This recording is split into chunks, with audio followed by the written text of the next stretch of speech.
যোৰহাট জিলাৰ টিয়ক কলিয়াপানীত আনুষ্ঠানিকভাৱে আউনীআটী সত্ৰৰ উদ্যোগত স্থাপন হোৱা আউনীআটী বিশ্ববিদ্যালয়ৰ শুভ উদ্বোধন হয়। এই উপলক্ষে কলিয়াপানীস্থিত আউনীআটী বিশ্ববিদ্যালয়ৰ মুকলি সভাগৃহত অনুষ্ঠিত বিদ্যালয়খনৰ পঞ্জীয়ক ডক্টৰ প্ৰকাশজ্যোতি বৰঠাকুৰে আঁতৰা উদ্বোধনী অনুষ্ঠানত বন্তি প্ৰজ্বলন কৰে সত্ৰৰ সত্ৰাধিকাৰ তথা বিশ্ববিদ্যালয়খনৰ আচাৰ্য ডক্টৰ পীতাম্বৰ দেৱগোস্বামীয়ে।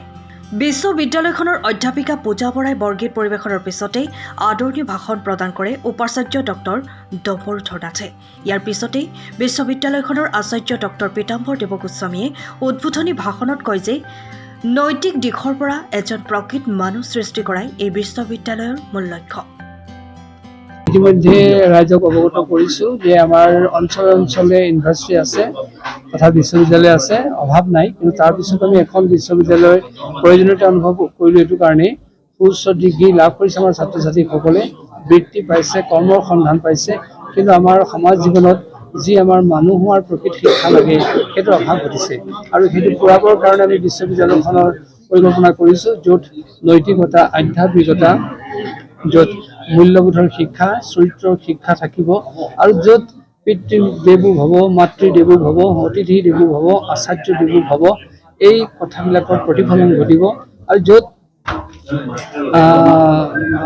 পৰদাৰেষু মাতৃবৎ পৰদাৰেষু পৰদ্ৰব্যেষু লুষ্টবৎ আত্মবৎ সৰ্বভূতেষু য পশ্যতি স পণ্ডিত, যে যাৰ এই জ্ঞান থাকে তেওঁহে প্ৰকৃত পণ্ডিত, প্ৰকৃত প্ৰাজ্ঞ পুৰুষ। কেৱল বহুত কিতাপ পঢ়িলেই পণ্ডিত হ'ব নোৱাৰে।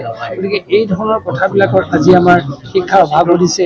আমি এইবিলাক যদি ঘূৰাই আনিব পাৰোঁ, আমাৰ ল'ৰা ছোৱালীবিলাক সঁচাকৈ উত্তেজিত অৱস্থাৰ পৰা ৰহিত হ'ব আৰু তেওঁলোকে এটা শৃংখলিত জীৱন যাপন কৰিব পাৰিব।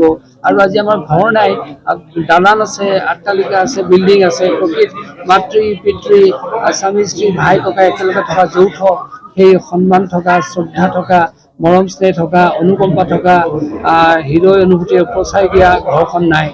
সেই ঘৰখন তৈয়াৰ কৰিব পাৰিলেহে মানুহৰ কঠোৰ মনবিলাক নাইকিয়া হ'ব, বিচ্ছিন্নতা ভাৱটো নাইকিয়া হ'ব।